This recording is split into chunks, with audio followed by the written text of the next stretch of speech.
Hello, welcome to the Record Sport Celtic podcast, brought to you live from the Algarve on the outskirts of Celtic's training base out here.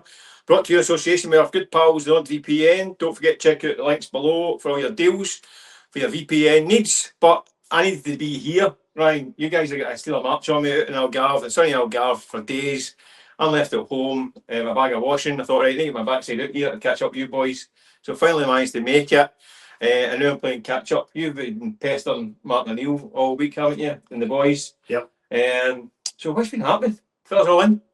Yeah, it's been a great week. We were invited over to the training centre, which is it's a cracking place, a massive complex.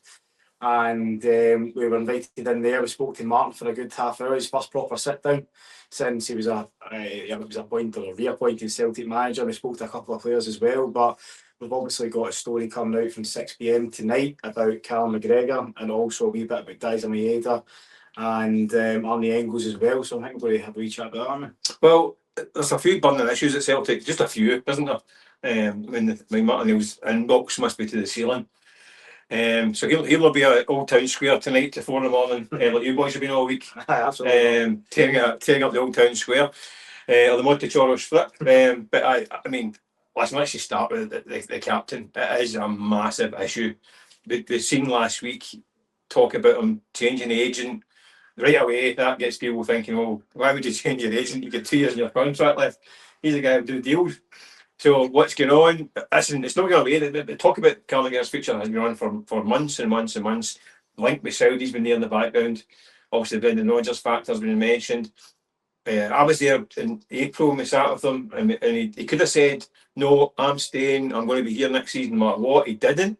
He said to us, he was very measured what he said. He said, listen, if the club want me or I want to stay, however, they have to match my ambition. That's what he said. And you put that to Martin. It's the first chance you probably had a chance to get to put to Martin, really. What did he say?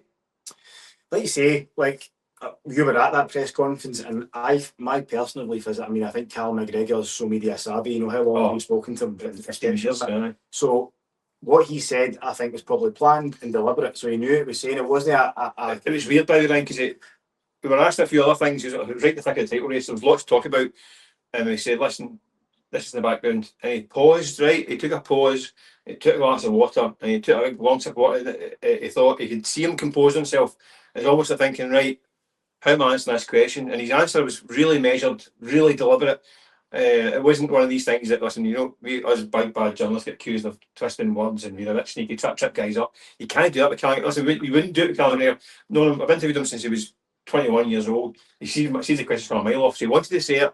He said it. Interesting, wasn't it? Mm-hmm. What was leaving, but yeah. So we obviously asked Martin basically for an update on whether he's spoken to Callum. He did say that he was planning to sit down with Callum over the course of the next few days. So we'll maybe find out a wee bit more when we head over to the training centre again tomorrow. But I think Martin is well aware that Callum has changed agents because he acknowledged that. He said, yeah, so I've heard. And he didn't offer any guarantees, which I found quite surprising. Again, he didn't say no. Because like you say, whenever a footballer changes agents, there's usually a motive behind it, isn't there? Yeah. And especially if he's a captain. Now at 33 years old, it's not a state agent. We think as well. At 33 years old, you'd think that Callum McGregor is going to, he's dedicated his best year at Celtic. You'd think he's going to just see out the rest of his career there. But there is obviously talk of this money spinning move to Saudi Arabia, and we obviously know the close relationship he's got with Brendan Rodgers. Whether that's going to transpire, I'm not so sure, but he will. I'm pretty sure if his agent is, looking for him to get a new club, I'm sure he will have plenty of offers. But whether Saudi Arabia or not, it's the destination, I don't know. But it is intriguing the fact that he has changed agents, and Martin Neil didn't offer any guarantees about his future. As I say, he said he was going to have a sit down with him and talk to him about it. He said that Callum hasn't raised his future or the fact that he's changed agents to him at all either. And that was kind of it. So what's your gut feeling? Do you stay or go? Because I just can't see him at 33 years old. It'll be a life-changing move to go to Saudi, but from what I've heard is that Brendan Rodgers isn't going to offer him that. I know obviously you put two and two together. Anton Rodgers was pictured with him in the new agency as well. The thing about the foreign quotas out there as well. They can only sign a certain number of foreign players. Mm-hmm. And if the budget is £40 million per player, mm-hmm. is he going to spend out in Callum McGregor? No. So does it take a place on one of those 8 40? It happened to Jota. When Jota goes out there as one of the foreign players at 25 million quid, doesn't get stuff because he's outside that eight player bracket.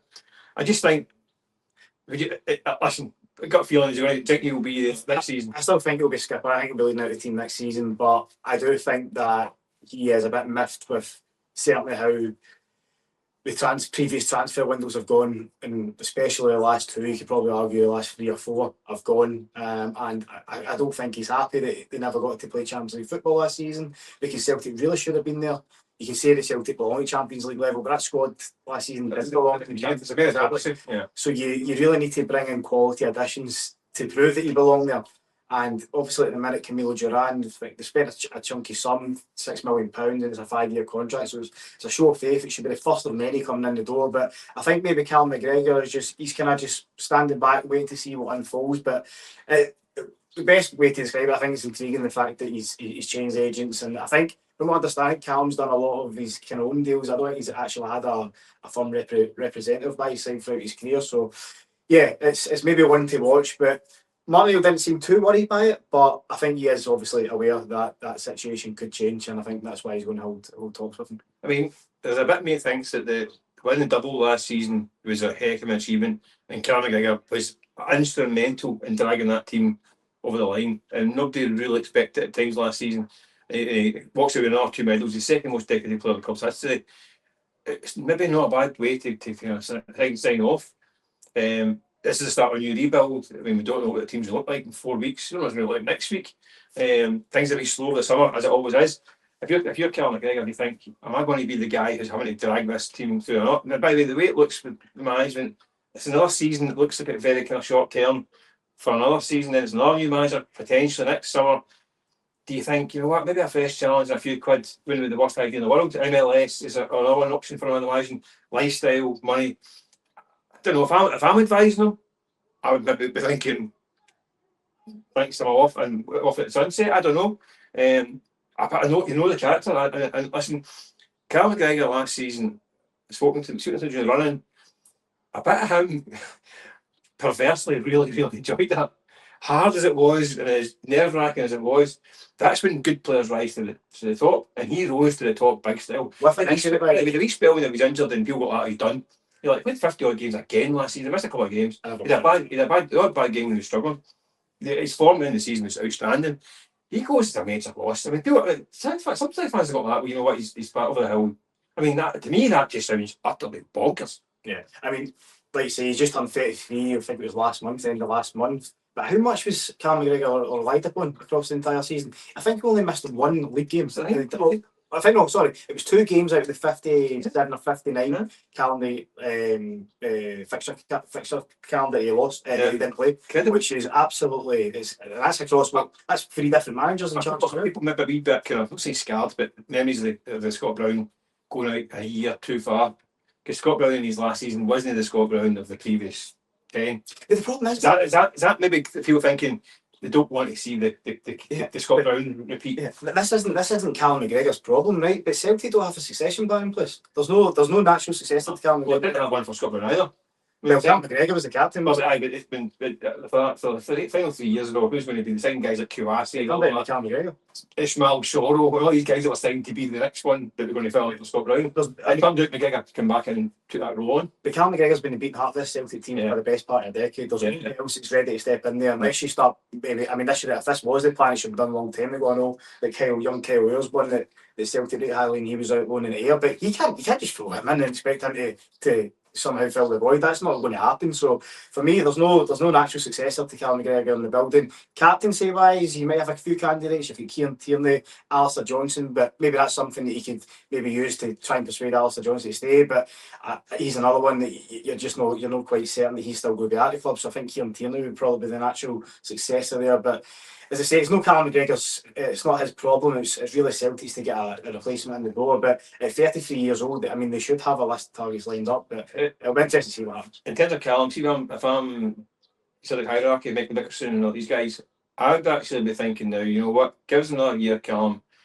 From next year onwards, you're going to be a player coach, and in year 3, you're going to be a future Celtic manager. I wouldn't be surprised if I'm genuinely I wouldn't be surprised if we had those conversations. I think if I'm going to incentivise him to stay, I would say, by the way, this is your place, this is your home, you're a major part of this club on and off the field, and that will continue beyond your playing days. Play as long as you want, but you're in the coaching cycle, you're going to get a badge while you're on the books, we'll pay you through it and all that. I don't know, that's been the line. But the thing is, Mick, like, I think there's some players that are just He's packed that match anyway. There's some players. I think Brendan Rodgers called him a coach on the pitch. There's just some players that you know are going to progress and will stay in football, become a coach, and then a manager. And I think Callum McGregor's destined to be a manager one day. He's just got that elite mentality. He's got that drive, and he's just got that love and hunger for football. Plus, he's so tactically astute as well. So if you're taking notes like Scott Brown did under Brendan Rodgers, under Ange Postecoglou, probably under Martin O'Neill and Sean Maloney, there'll be different managers that he's taking notes of, and he'll have aspirations to be a manager as well. So Celtic, that will be I'm sure those conversations will already been had, an incentive to be part of the coaching staff at some point when he hangs up his boots. But maybe Callum McGregor's looking at it as if this could be my last contract, big contract, and I know he's still got 2 years left at Celtic, but you know, he's got nothing left to achieve now. He's done everything. So if I change of lifestyle, like you say, to the MLS and a big money contract, that sunshine, a bit of money, go and come in. You couldn't blame him and come back and be a coach in 2 years' time. I think the fans would be disappointed to see him go, but I think he would go as a modern day great. Second most decorated cell behind James Floyd of all time. Unbelievable captain. Unbelievable captain. But listen, he's not going to be the only one, but I mean, he might stay. I think that's still, I think 50-50 now. I said 80-20 in January, now I'm thinking 50-50. Sure. But there's ones now that are looking perhaps 90-10 or 100% looking at the door. We're looking at Rio Hatate, Dyson Maeda, and Engels. It's Martin, so you talk about Martin, and what's he been saying about these guys? It looks like time is coming to end for you guys. Yeah, I think what we can say is there hasn't been any official offers for Dyson Maeda or Arnie Engels, but obviously Dyson has been in the press back in his homeland. You know what? He's got to get that a rap. He's still getting paid by Celtic. Yeah. I mean, I'm not fine, but every 2 minutes see him in Japan saying, "Oh, I'm ready for the Premier League." But he's still in the books. Like if you start talking that in our business, he wants to call you in and give you a slap. I think so. Just give that a chat. You're still getting paid. I do think he has been respectful throughout his full Celtic career, but after what happened last year, where he basically cleared his lockout, I think he's made it abundantly clear now that he's done all he can for Celtic. If it wasn't for him, he was a talisman. If it wasn't for him, Celtic wouldn't have won the league. 9 goals in the last 7 games was sensational. Larsenes is he done with that in January. But he produced it when it mattered most. So it was Larsenes, as Martin O'Neill put it. So, but Martin O'Neill's words were for both. When we asked him both about Dyson Maeda and Arnie Engels, he said that he was resigned essentially to losing both. Yeah. So Dyson Maeda's only got another year in his contract. He's made it clear he wants to go. Martin O'Neill said, I actually asked him towards the end of last season if he was going to sign a new deal, and he said, look, if a bid comes in, I'll let him go, and he'll go with my blessing. And that point still stands. He said it was only fair, didn't he? Yeah. It was only fair. So with what he contributed, a year left in his contract, Celtic can get around about, I think, I compare it to Odsonne Edouard when he left for Crystal Palace. He had a year left in his contract. I think he went for around £14 million. If Celtic can get round about that ballpark for a player that's in the final year's contract, I think that would be probably a good business for somebody 28 years old. Yeah, I think 10 million plus would be decent business for a guy that costs 1.5 and has been. I say we use these terms. I'm great, but I'll leave a hero. Absolutely. I mean, just 4.5 brilliant years. Engels is a different kettle of fish. He's a guy, but he's someone that they can't knock back bids again. I mean, they knocked back £20 million plus 5 or the other ones in January. That kind of money comes in again, they have to let him go, but he's done his 2 years, he's done the job, he's won trophies, you sell him when he's hot, and he's highly rated. I mean, he's a good guy, Engels. He's not a kind of guy to go and huff a lot. I mean, I did joke, like, the week after the knockback, not before he pulled up an injury for 2 months. Bad timing, but we come back. Look at impact when we come back, and he's brilliant again in the season. I just think if the money comes in, it will come in. By the way, you look at his profile. You know there's English teams suck. We know Palace hasn't gone away. There's other teams involved as well in that level. He is going to get offers, and instead they can get 20-25 million quid for him. Well, look, that's the model. I mean, that's the model. That's the benchmark, because £25 million with Nottingham Forest. Yeah. That's what they had not back. Yeah. Plus the fact they've just raked in £160 million for Elliot Anderson. So they've got money to splash. Celtic are aware of Yeah. that, and if there's, which we do understand to be true, there's multiple clubs looking at him, especially from the Premier League, then that could drive his price tag up as well. So Yeah. I think minimum you'd expect Alney Engels to be leaving based on the fact that Celtic rejected a £25 million bid only 6 months ago. It'd be for that price range. But I think he's another one. He's come in. Club's record signing. I know he's maybe split opinion at times, but I think you and I have agreed over the course of time he's quality. Yeah, I think he's got a ton of potential. He's obviously lost his place in the Belgian World Cup squad. I'm sure that would have hurt, especially Nico Raskin for City getting a call up. But he'll have ambitions. I'm pretty sure that Martin O'Neill didn't say this, but I'm pretty sure there'd been a gentleman's agreement between Arnie Engels and the club. Look, see out the rest of the season, try and get us a title, and then if a bid comes in, we won't stand in your way. It's the whole model anyway. You come in and do your 2 years, enhance your profile, win trophies, and then move on. I mean, the thing is that the sell-on clauses and all that stuff, so they won't get 25 million quid. They spent 11 million quid, and always buggers it. We'll have a chunk of that sell-on, 20% as well. So they'll maybe make 10 million quid profit on a player. They probably paid 3 or 4 more than they wanted to pay at the time, but the way that window went, again, another window where it didn't go quite going to plan. They ended up paying slightly more than they would have thought. Likewise, you had media that summer, because of the kind of the negotiation didn't quite go as smoothly as they liked. But they'll make a tidy profit on them. These are all guys. These are departures, but what I'll say, these are departures that are big players. Just before we move on, maybe to Rio Hatate, what Martin did say, which I find interesting, was that he doesn't want this Arnie Engels transfer saga to run until the end of the ticking down towards the end of the transfer window. I think September the 3rd or 4th this year. That's quite late. So I mean, the last thing that Celtic want is for this to rumble on and on and on, and for them to be kind of darting about the last minute, try to find a replacement. But they will. But we know they will. So that's Martin made that clear when we answered about it. He said that's what he doesn't want, and even he said about Dyson as well. He said he'd be happy for him to see out the rest of his contract, to lose him for nothing. But he would say that because he's the manager, but the accountants up the stairs won't be saying that. They'll be wanting to go. True. So, but if he gets it in Champions League, it's what it pays itself. So I get that argument as well. But yeah, I think it'll be interesting to see. I think his words were he's resigned to losing both, so I think you would expect them both to move on at some point. It's just a case of when. If Hattie goes up, I think a wee bit of a disappointment for a guy who was Player of the Year, or nominated for Player of the Year at PFA. Sorry, Player of the Year a couple of years ago. I thought at that point he was going to kick on and be the next £25 million departure, but since then he's just drifted a wee bit, and he's in his last hardly evolved in the season. I think Martin O'Neill just kind of got a wee bit fed up with him, a bit surly, a wee bit kind of hit the lip stuff. There are a couple of good games in there as well, but a couple of stinkers as well. And that's when his time at Celtic's petering out, and they're not going to get big money from him, right? Because he's not going to go to the league. See, we're talking about the profile and the Engels. Mm-hmm.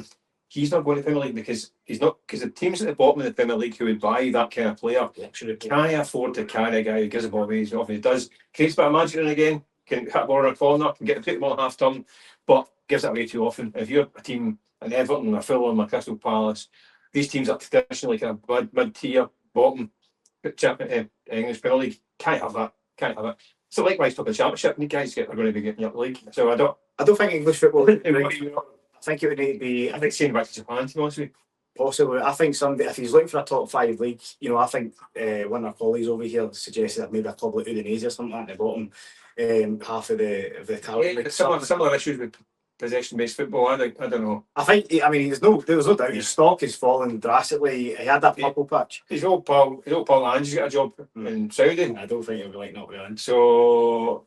I don't know. Maybe something maybe keep an eye on. He had that purple patch obviously when the Celtic had 4 away games in the trot. He's half decent during that period. He did well. He came on 24. Oh, this is him. He's rising to the occasion for the final weeks and months of the campaign. But then he fell away when Arnie Engels came back, and there was talk. I think it was Peter Gannon mentioned that he was meant to come on in the Scottish Cup semi-final, I think it was, against St Mirren, and I think there was an injury to one of the defensive players, and Dave Murray went on instead, and he basically, like you suggested, he had a bit of a petty lip. So I don't think that would have gone down well if that indeed was true. So, but it's a shame the way his Celtic career's petered out, but I think he still will be remembered fondly by the fans, I think. But that's what I'm saying, but if you're talking about Hatate, Engels and Maeda and potentially Callum McGregor, there's 4 massive trophy winning players walking out the door, and it means back to the same old issue of Celtic is can they recruit, can they replace? They're going to get the same level, but you can get guys that come in who can get to that level. So same old challenges, I guess. What's your move? Well, tomorrow back Pester and Martin tomorrow. I think that'll be the topic of the games. You love talking about transfers, isn't it? Yeah, we're chewing his ear for quite a bit in the transfers matters, but I think that's what fans want to hear. So that's why we need to ask these questions. So it's to be the last window because I see you asleep. Really fucked tomorrow. No, he's back. They're going to be. I thought he was on holiday. He's back. Peace. But we'll find out what he's saying tomorrow. There's a big game Tuesday as well.